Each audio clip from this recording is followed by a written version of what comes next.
Welcome back to our channel index trader.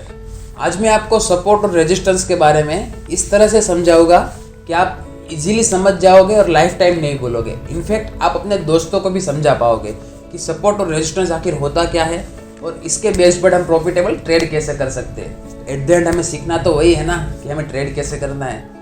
तो चलिए शुरू करते हैं। आज सपोर्ट और रेजिस्टेंस के टॉपिक पर हम 4 पॉइंट्स में बात करने वाले हैं। हमारा पहला पॉइंट होगा what is support and resistance, मतलब हम जानेंगे कि आखिर सपोर्ट और रेजिस्टेंस आखिर होता क्या है। हमारा दूसरा पॉइंट है how to find support and resistance, मतलब सपोर्ट और रेजिस्टेंस हमें पता कैसे चलेगा कहाँ पर सपोर्ट है और कहाँ पर रेजिस्टेंस है। हमारा तीसरा पॉइंट है automatically find support and resistance. अब ऑटोमेटिकली सपोर्ट और रेजिस्टेंस को कैसे फाइंड करेंगे वो भी हम आपको बताएंगे चार्ट पर। हमारा चौथा और इम्पोर्टेंट पॉइंट है how to trade based on support and resistance, मतलब हम सपोर्ट और रेजिस्टेंस के बेस पर प्रॉफिटेबल ट्रेड कैसे करेंगे वो भी हम सीखेंगे। तो चलो शुरू करते हैं आज का वीडियो। लेकिन वीडियो शुरू करने से पहले अगर आप चैनल पर नए हो तो प्लीज़ चैनल को सब्सक्राइब कर देना और वीडियो को एंड तक देखना।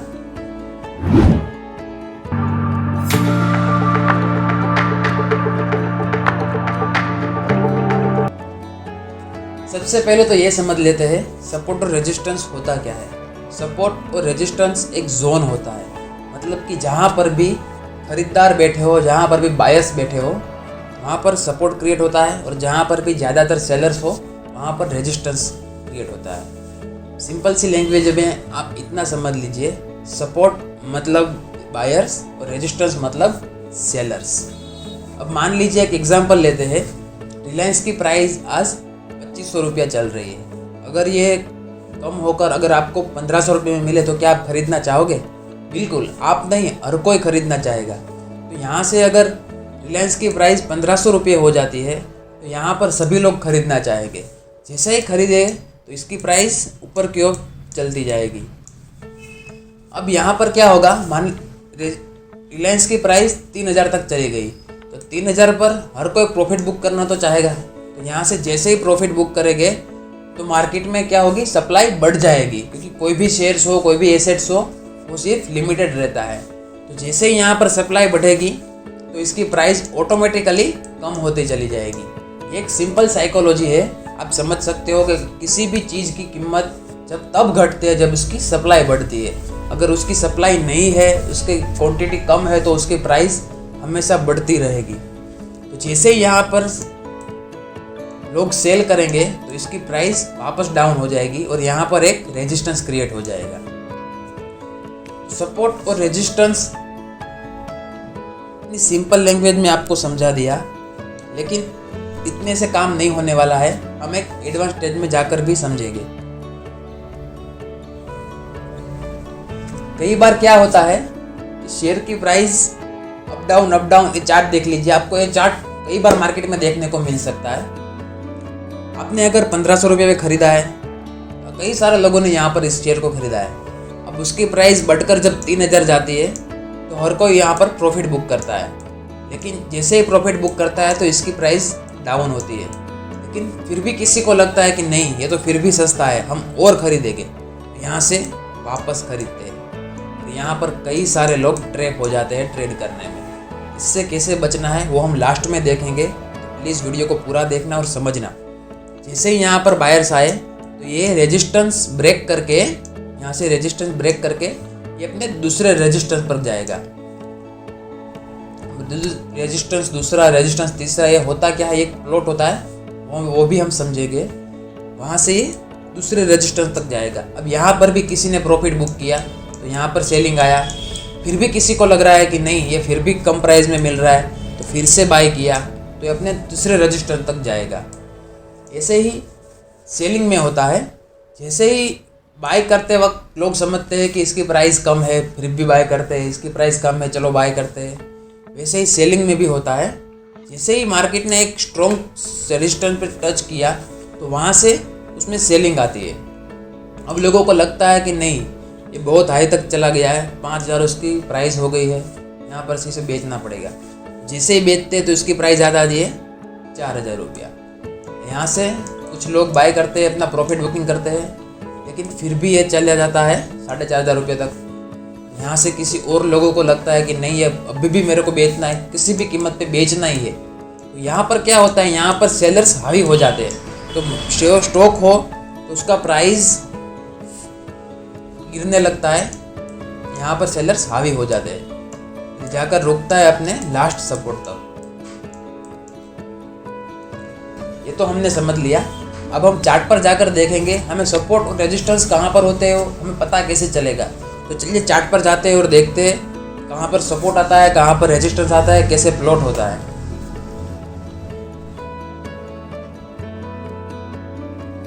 तो ये है हमारा निफ्टी का 5 मिनट टाइम फ्रेम वाला चार्ट। तो यहाँ से हमें सपोर्ट फाइंड करना है, तो हमें सबसे पहले ये देखना पड़ेगा कि कहाँ पर बायर्स ज़्यादा है, कहाँ से बायर्स मार्केट को ऊपर की तरफ पुश करते हैं। तो चलिए हम देखते हैं, हम ढूंढते हैं कहाँ पर बायर्स ज़्यादा है। यहाँ पर देखिए, यहाँ से बार बार बायर्स मार्केट को ऊपर की तरफ पुश करने का ट्राई करते हैं। यहाँ पर हमें एक सपोर्ट मिल सकता है। हमारा दूसरा सपोर्ट रहेगा यहाँ पर। यहाँ से भी बार बायर्स ने मार्केट को ऊपर की तरफ पुश किया है। तो यहाँ पर हम सपोर्ट ड्रॉ करने के लिए हमने ट्रेंड लाइन में एक्सटेंडेड लाइन का यूज़ किया था, लेकिन सपोर्ट ड्रॉ करने के लिए हम हॉरिजॉन्टल लाइन का यूज़ करेंगे। अब मैं कहूँगा कि आप हॉरिजॉन्टल लाइन को यूज़ ना करें और इसको जोन में कन्वर्ट करें। जैसे मैंने कहा था कि सपोर्ट और रेजिस्टेंस एक जोन होता है, तो इसको एक जोन में कन्वर्ट करें। इसके लिए आपको इस ब्रश टूल के नीचे एक रेक्टेंगल मिल जाएगा, यहाँ से आप एक जोन क्रिएट कर सकते हो। तो सपोर्ट जोन, हम यहाँ पर एक सपोर्ट मिल रहा है, हमें यहाँ पर एक सपोर्ट बनाते हैं। हमारा दूसरा सपोर्ट यहाँ पर है, तो यहाँ पर हम अपना दूसरा सपोर्ट बनाते हैं। चलिए, ये हो गया हमारे 2 सपोर्ट। अब रेजिस्टेंस कैसे ढूंढना है वो हम देख लेते हैं। सबसे पहले रेजिस्टेंस, मार्केट ने कहाँ से सेलिंग प्रेशर ज़्यादा आया है, कहाँ पर सेलर्स हावी हो गए मार्केट पर, वो हमें फाइंड करना है। तो मुझे यहाँ पर दिख रहा है कि यहाँ पर सेलर्स ज़्यादा है, यहाँ से बार मार्केट को नीचे की तरफ पुश कर रहे हैं। तो यहाँ पर एक रेजिस्टेंस जोन बन सकता है। चलिए हम ड्रॉ करते हैं।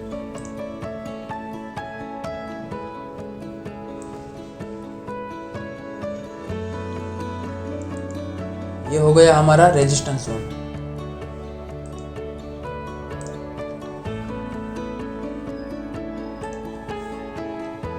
अब मान लीजिए कि अगर ये स्टॉक या निफ्टी की प्राइस इस रेजिस्टेंस को क्रॉस करके ऊपर की तरफ मूव करती है, यहाँ से क्रॉस करके ये ऊपर की तरफ मूव करती है, तो ये कहाँ तक जाएगी।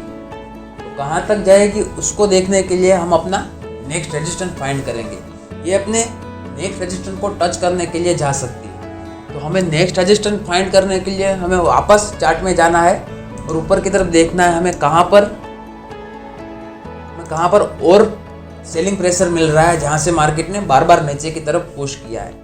मुझे यहाँ पर एक सेलिंग प्रेशर दिख रहा है, यहाँ से मार्केट ने वापस नीचे की ओर पुश किया है। तो यहाँ पर हमारा दूसरा रेजिस्टेंस हो सकता है। तो यहाँ पर हम दूसरा रेजिस्टेंस क्रिएट करेंगे। ये रहा हमारा दूसरा रेजिस्टेंस।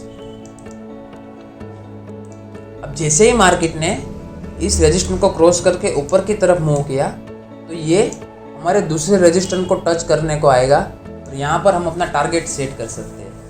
अब यहाँ पर अगर मार्केट ने यहाँ से ऊपर जाने की बजाय नीचे की तरफ मूव किया और इस सपोर्ट को ब्रेक किया, तो ये हमारे आखिरी सपोर्ट पर आएगा, जो कि यहाँ पर है। और यहाँ पर अपना टारगेट हम सेलिंग साइड में रख सकते हैं।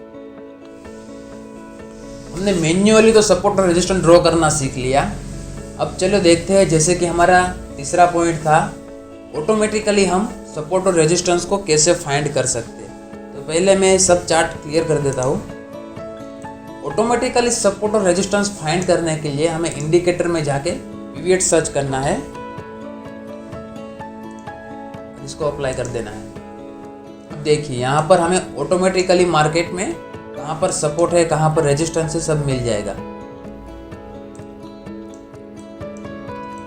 ये देखिए यहाँ पर पीवीएट्स है, यहाँ पर सपोर्ट 1 है, सपोर्ट 2 है, यहाँ पर ऊपर रेजिस्टेंस है, यहाँ पर दूसरा रेजिस्टेंस है, हमें इसके बेसिस पर ट्रेड कैसे करना है वो देख लेते हैं। लेकिन उससे पहले एक बात ये समझ लीजिए कि ये जो पीवीएट्स है ये कैंडल स्टिक पर वर्क नहीं करता है। हमने जो मैन्युअली सपोर्ट और रेजिस्टेंस ड्रॉ किया था वो हमने कैंडल स्टिक के बेस पर किया था, लेकिन जो पीवीएट्स है वो कैंडल स्टिक के बेस पर वर्क नहीं करता है। वो मार्केट के डेटा के आधारित सपोर्ट और रेजिस्टेंस हमें फाइंड करके देता है। मतलब कि कहाँ पर ज़्यादा बायर्स है, कहाँ पर कौन ज़्यादा सेलर्स है, उसके डिपेंड पर हमें ये पीवीएट्स हमें ये सपोर्ट और रेजिस्टेंस फाइंड करके देता है। अब यहाँ पर हमें ट्रेड कहाँ पर करना है वो देख लेते हैं और कहाँ पर नहीं करना है वो देख लेते हैं। मान ले ये सपोर्ट है, यहाँ से मार्केट ने ब्रेक किया। अब यहाँ पर क्या होगा, कई ज़्यादा ट्रेडर्स यहाँ से सेलिंग पोजीशन बनाएंगे, जो कि ज़्यादातर रिटेलर्स ही हो गए और यहाँ पर ट्रैप हो जाएंगे। जैसे कि मैंने आपको आगे समझाया था, यहाँ पर ट्रेड नहीं करना है। ट्रेड कहाँ पर करना है वो देख लीजिए। आपको वेट करना है, डिसिप्लिन से ट्रेड करना है। यहाँ पर जैसे ही देखिए, मैं जूम करके दिखा देता हूँ।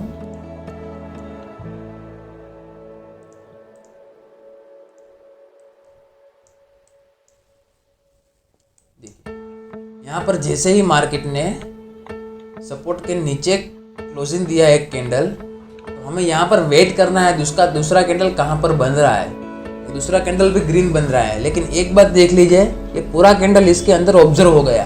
हमें वेट करना है कि इसके नीचे की तरफ मूव करे। यहाँ पर देखिए जैसे ही वापस मार्केट ऊपर की तरफ चला गया, यहाँ पर देखिए जैसे ही मार्केट ऊपर की तरफ चला गया, यहाँ पर हमें वेट करना है कि दूसरा कैंडल भी बायर्स की ओर बने। यहाँ पर एक कैंडल बना तो सपोर्ट के ऊपर क्लोज हुआ, दूसरा कैंडल रेड बिना। अब ये हमें कंफर्मेशन दे रहा है कि यहाँ से स्ट्रॉन्ग बाइंग आ सकती है। और यहाँ पर तीसरा कैंडल जैसे ही ग्रीन बना तो हम यहाँ पर इसको बाय करेंगे। इसका स्टॉप लॉस हम छोटा सा यहाँ पर रखेंगे। यहाँ से अगर हम बाय करेंगे तो हमें अच्छा खासा प्रॉफिट इसमें मिल सकता है, आप देख सकते हैं। ये बात बिल्कुल ध्यान रखना, जैसे आप ट्रैप नहीं होगे और इजीली प्रॉफिटेबल ट्रेड कर पाओगे।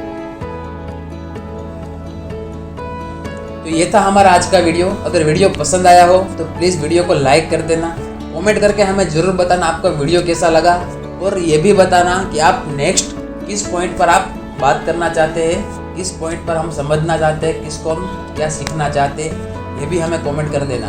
और प्लीज़ अगर आप चैनल पर नए हो तो प्लीज़ चैनल को सब्सक्राइब कर देना और दोस्तों के साथ शेयर भी कर देना, ताकि वो भी समझ पाए, वो भी सीख पाए।